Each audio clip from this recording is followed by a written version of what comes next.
This video explains how to adjust the hands with the digital time if they are not matching.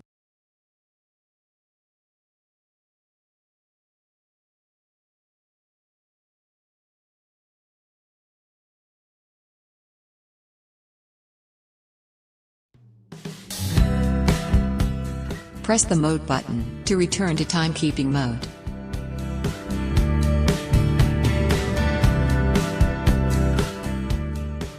In timekeeping mode, hold down the forward button until sub flashes in the left digital dial.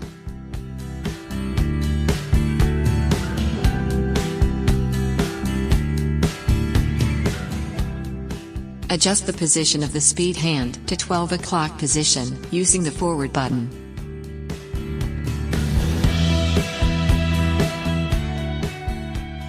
Press the mode button to select the hour and minute hand adjustment mode. Adjust the position of the hour hand and minute hand to 12 o'clock position using the forward and reverse buttons.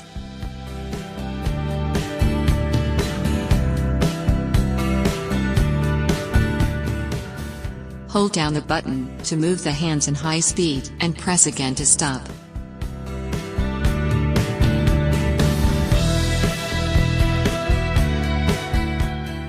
Press the adjust button to return to the timekeeping mode.